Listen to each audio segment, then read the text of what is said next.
and I've got a family of 8, pretty large family, 8 children. I also am a professional engineer and program manager for CH2M Hill, and I'm also a teaching elder at the Hope Family Fellowship in Linden. So I'm here to talk a little bit about Ron Paul. And many people have come to my office and come to me and they've asked me what Ron Paul stands for and how he is different. And so what I find when I talk to people is that they typically have received a lot of misinformation about Ron Paul, his supporters, and our positions. So first and foremost, we support the principles adhered to by Ron Paul more than we support a man. This is important to understand because the reason that many of us have gotten more involved is because for so many years we heard the promises coming out of politicians only to watch them do the opposite.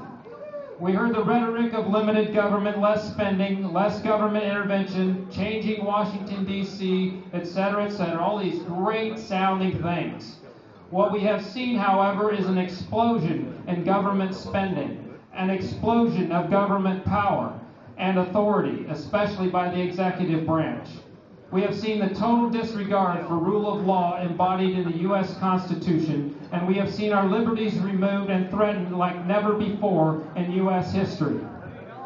Then we heard of a man that for 30 years in Congress had consistently, in the face of ridicule and opposition, stood up for the principles of liberty, consistently opposed taxation, consistently opposed government spending, opposed unconstitutional social programs, opposed unconstitutional foreign aid, opposed an unconstitutional and corrupt money system, and has stood up for the principles for freedom from big government oppression.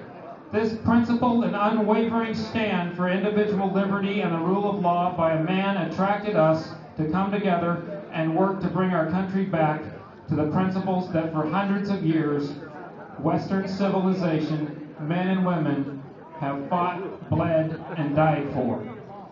So the reason that so many of us have become involved in this political process is for principles that are timeless, principles that our ancestors fought for, principles that are codified in the Bible, the Magna Carta, the English Common Law, the Articles of Confederation, the Declaration of Independence, and the United States Constitution.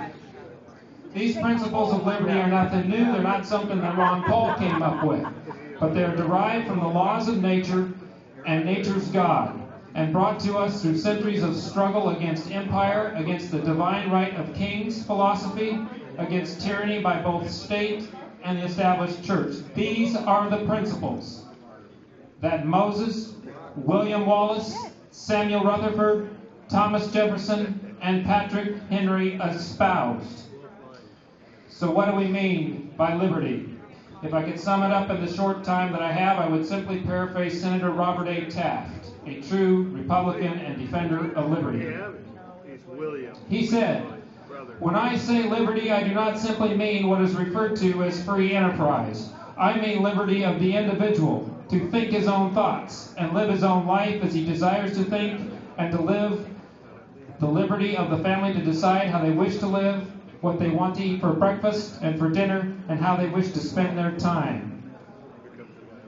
Liberty is freedom from oppression, freedom to succeed or fail, freedom to choose and do as you please as long as you don't violate another's rights of life, liberty, and property.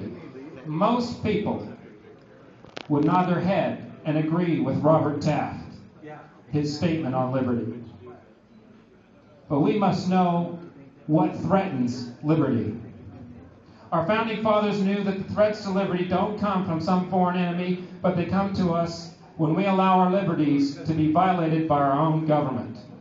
George Washington said it this way: "Government is not reason, it is not eloquence, it is force, and force like fire is a dangerous servant and a fearful master." And Thomas Jefferson said, "To bind the government down with the chains of the Constitution." That brings me to the Constitution.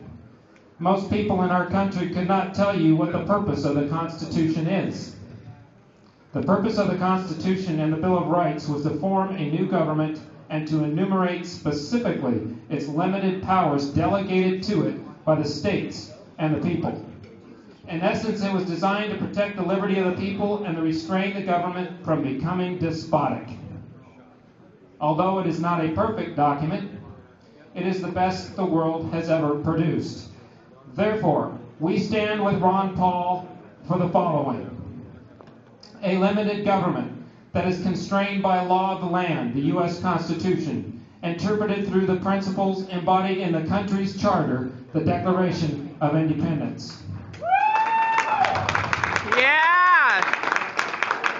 We stand with Ron Paul on the protection and preservation of our inalienable individual rights to life, liberty, and private property. Yeah! We stand with Ron Paul on the protection and preservation of the principles that all people are created equal under the law, and that the government is to protect those rights and principles rather than trample on them. Woo! Ron Paul has consistently stood for these things and defended our rights to be free from oppressive and tyrannical government. He is the only candidate that consistently and steadfastly has withstood the threats that the fraudulent banking system, unlimited foreign war, and a growing socialist government is to our life, liberty, prosperity, and our peace. Yeah. Now, I know I might be a little bit over time, but I want to address a couple things. A couple things. Okay. After I'm done, if you have anything you'd like to talk to me about Ron Paul, namely his foreign policy, his stance on Israel, his pro-life stance, and the war on drugs. Those are all issues that I find my fellow Republicans have received misinformation about and misunderstand, and I would love to talk to you about it today. Thank you very much.